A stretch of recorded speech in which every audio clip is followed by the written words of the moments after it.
बिस्मिल्लाहिर्रहमानिर्रहीम। अस्सलाम वालेकुम। मैं हूँ शेफ़ सना और आप देख रहे हैं सना सीक्रेट रेसिपीज़। आज मैं बनाऊँगी बहुत ही ज़बरदस्त, बहुत ही यमी और बहुत ही टेस्टी दाल माश। बिल्कुल ड्राई होटल जैसी दाल माश पकाएंगे। वो कौन सी ऐसी गलतियाँ हैं जो लोग करते हैं जिनसे दाल माश बिल्कुल भी अच्छी नहीं बनती, ग्रेवी बन जाती है या उनसे कच्ची रह जाती है। तो चलिए आज की रेसिपी में सारी बातें डिस्कस करते हैं। सबसे पहले यहाँ मेरे पास देखें एक कुकर है, क्योंकि हम आज इसको कुकर में पकाएंगे। पिछली रेसिपी में हमने बगैर कुकर के बनाई थी, तो आज हम इसको कुकर में बनाएंगे। तो यहाँ देखिए जी, मेरे पास है कुकिंग ऑयल। ये है मेरे पास फ़िश का ऑयल, जिसके अंदर दाल माश बहुत ही टेस्टी बनती है। तो 2 चम्मच भर के मैंने कुकिंग ऑयल इस्तेमाल कर लिए हैं। आप एक छोटा वाला प्याज इस्तेमाल कर रहे हैं, बिल्कुल फ़ाइन चॉप किया हुआ।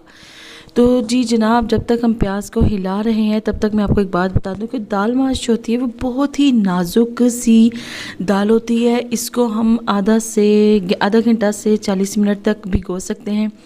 ओवरनाइट इसको भिगोएंगे तो ये दाल कभी भी नहीं गलेगी।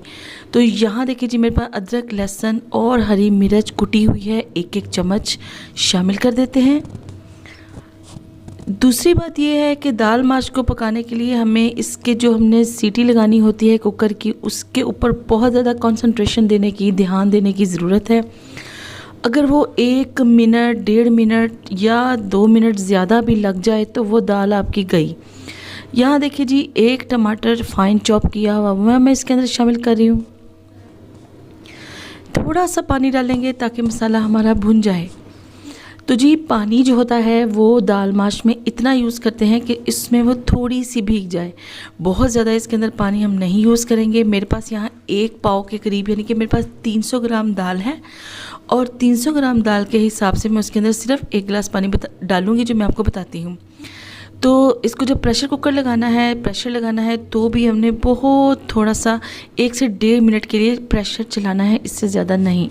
यहाँ देखिए जी, हल्दी और लाल मिर्च मैंने डाल दी हुई है। मैं दिखाना भूल गई, लेकिन फिर भी आधा चम्मच हल्दी था और आधा ही चम्मच लाल मिर्च का पाउडर था। अच्छी तरह से इसको हिला लेंगे। माशाल्लाह से मसाला हमारा भुन गया है, ऑलमोस्ट फूल भी गया है, अच्छा खासा रेडी हो गया है। तो अब इसके अंदर हम जो चीज़ शामिल करेंगे वो है हमारी दाल। दाल डालने से पहले मैं एक चीज़ तो भूल ही गई थी, वो मैं शामिल कर देती हूँ, जो है नमक। असल चीज़ नमक है, जिसने सारा इसका टेस्ट बनाना है। नमक डालने के बाद हमने फिर से इसके अंदर थोड़ा सा पानी डाला है ताकि मसाला लगे नहीं। तो इसको हमने पानी जब डाल दिया है तो एक बार इसको मज़ीद हम ज़रूर हिलाएंगे ताकि मसाला अच्छी तरह से कुक हो जाए। ये हमारी दाल आ गई है, माश की दाल बहुत ही प्यारी है। ये तो सिर्फ़ और सिर्फ आधा घंटा या 40 मिनट से ज़्यादा इसको हम नहीं भिगोते, वरना ये हार्ड हो जाती है, बिल्कुल भी नहीं गलती। ये बहुत ही नाजुक सी दाल होती है। बहुत कम अरसे के लिए इसको भिगोया जाता है। आप भी याद रखिएगा कि कभी भी इसको 5-6 घंटे के लिए ना भिगोएं। बस इसको भिगोना है और आधे घंटे बाद पका लेना है। सारी दाल इसके अंदर शामिल कर दी है मैंने। अब चम्मच की मदद से एक बार अच्छी तरह से हिला लेते हैं ताकि इसका मसाला वगैरह एडजस्ट हो जाए। ले जी, मसाला इसका एडजस्ट हो गया है दाल के अंदर। अभी यहाँ डिस्कस करते हैं पानी देखिए, मैं जो इसके अंदर शामिल कर रही हूँ वो मेरे पास 1 गिलास के करीब है, और मैंने 1 गिलास से भी कम पानी इसके अंदर शामिल किया है, यानी कि 1% पानी मैंने इसका छोड़ दिया है और 3 हिस्से गिलास के पानी के मैंने इसके अंदर शामिल कर दिए हैं। इससे ज़्यादा पानी नहीं डालेंगे, वरना दाल हमारी बिल्कुल पेस्ट बन जाएगी। तो चलें जी, कुकर का ढक्कन हमने लगा दिया हुआ है। बहुत ही एहतियात के साथ प्रेशर कुकर को बंद करना है और मीडियम आंच पे हमने इसको पकाना है। जैसे ही सीटी हमारी चलेगी उसको 1 मिनट तक हमने पकाना है। ये 1 मिनट मैंने इसको पकाया था और इसकी सारी जो थी गैस वो रिलीज़ करके मैंने प्रेशर कुकर के ऊपर से सीटी हटा दी थी, और अब बहुत ही एहतियात के साथ इसका ढक्कन हमने खोल दिया हुआ है। यहाँ देखिए जी, दाल हमारी गल चुकी है, बहुत ही अच्छे से ड्राई हो चुकी है।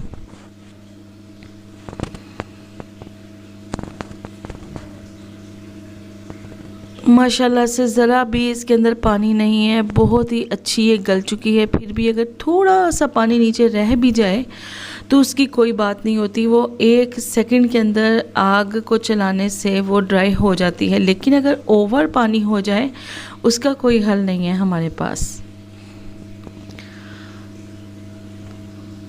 तो चले जी, अब हम गर्मा गर्म माश की दाल को एक प्लेट में सर्व करते हैं।